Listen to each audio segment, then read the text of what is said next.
et messieurs, bonsoir. Nous sommes le dimanche 6 mars 2022. Ce journal vous est présenté par le Père Faustin. Le Weasel News tient à remercier l'intégralité des entreprises qui soutiennent le JT et dont le logo s'affiche ci-dessous.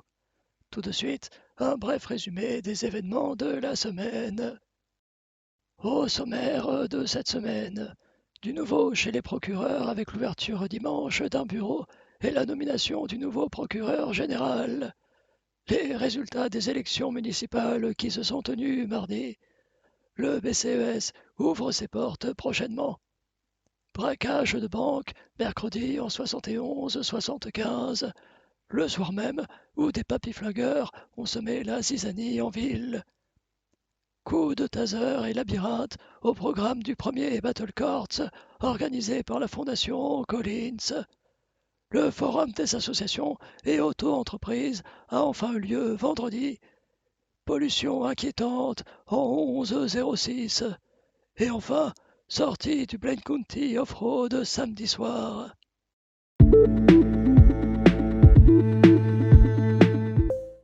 Dimanche dernier, les procureurs de Los Santos ont pu découvrir leurs nouveaux locaux détachés de ceux du gouvernement.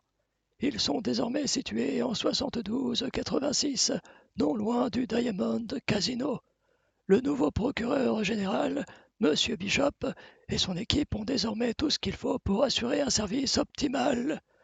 Un de nos journalistes a pu visiter les nouveaux locaux. L'article est disponible sur notre site internet.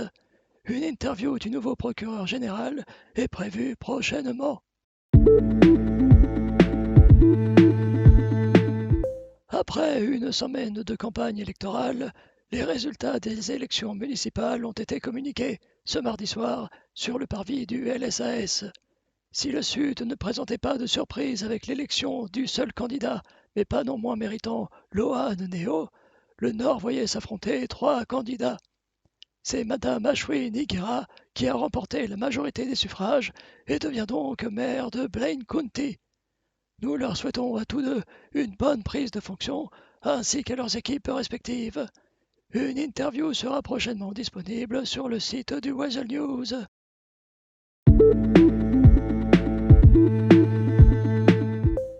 Suite à la création des comtés de Blaine et de Los Santos, les EMS se séparent en deux services distincts, le BCES au nord et le LSES au sud.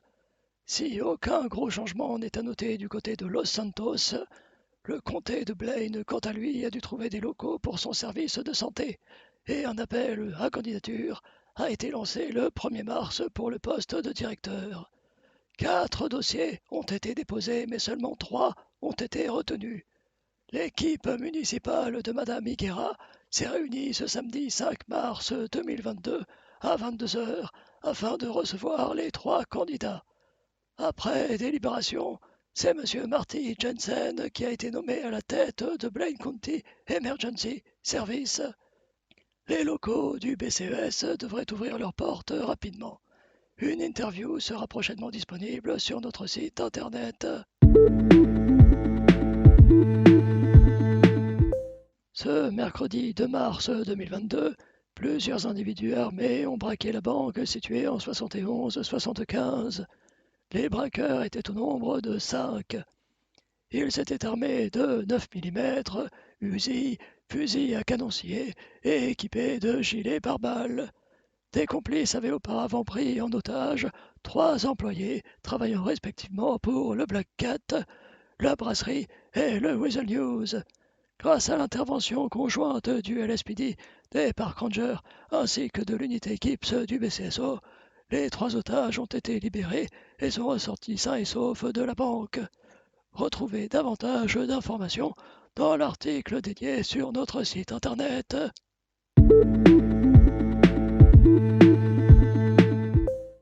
Si vous étiez en ville ce mercredi 2 mars 2022, alors vous avez peut-être aperçu un groupe de personnes âgées qui ont semé le trouble dans le comté de Blaine County et de Los Santos. Ce groupe d'au moins 6 personnes était en possession de tasers et de 9 mm. Ils ont notamment volé des véhicules et menacé des civils. 3 agents du BCSO ainsi qu'un personnel des EMS ont été blessés ce soir-là par l'un des papys qui a fini sa soirée à la prison fédérale. Une brève est déjà disponible sur notre site internet.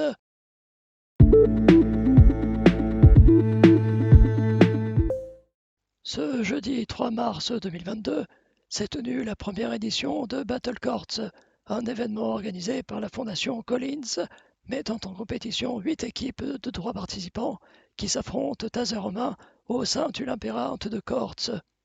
Sur place, les participants, mais également les nombreux spectateurs, pouvaient compter sur la présence du Black Cat pour se sustenter, mais également des EMS pour contrôler la santé des joueurs.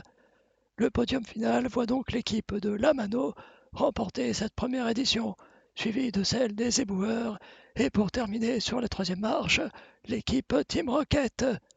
Les équipes hors podium ont malgré tout pu bénéficier d'un lot de consolation.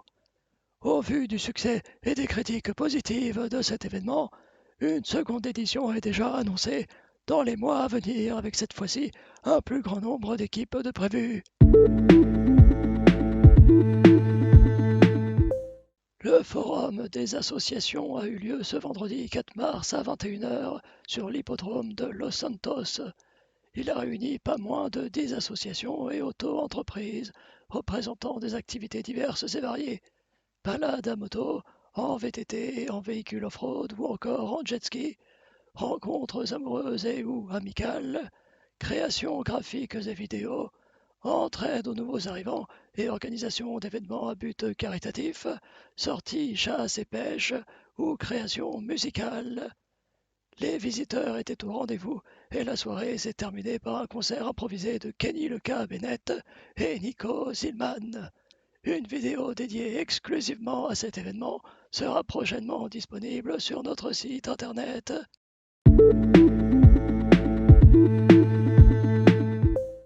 Après avoir mandaté des recherches toxicologiques à plusieurs endroits clés de l'île, les résultats de cette opération lancée par le gouvernement ont révélé une grave pollution dans les eaux du port en 1106. En effet, un taux élevé de mercure y a été décelé, rendant la zone impropre à toute activité humaine, que ce soit la pêche, baignade ou buvette. La cause de cette pollution n'est à ce jour pas encore connue.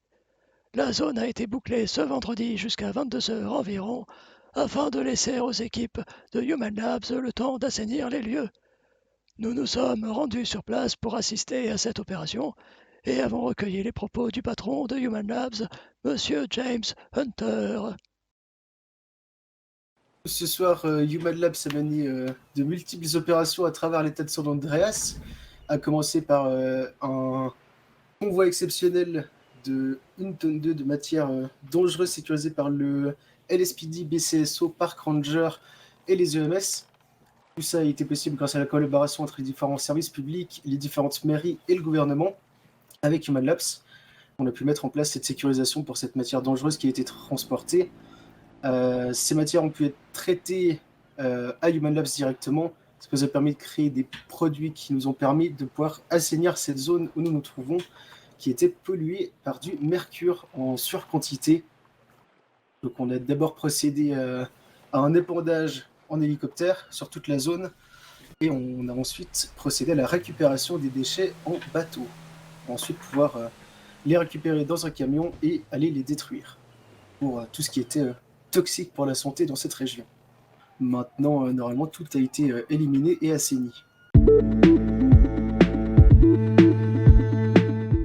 Samedi 5 mars, dans la soirée, 2 sorties ont été organisées par le Plain County Off-Road. Suite à un souci technique, nous n'avons pu couvrir l'événement pour ce JT. Un article sera donc prochainement disponible sur notre site internet. C'est la fin de ce JT. Merci à toutes et tous de nous avoir suivis. Ce journal a été préparé par la rédaction du Weasel News ainsi que son équipe technique. Pour plus d'actualités, retrouvez-nous sur les sites internet du Weasel News et sur les applications de votre téléphone. Nous vous souhaitons une bonne semaine et vous donnons rendez-vous dimanche prochain pour un nouveau JT.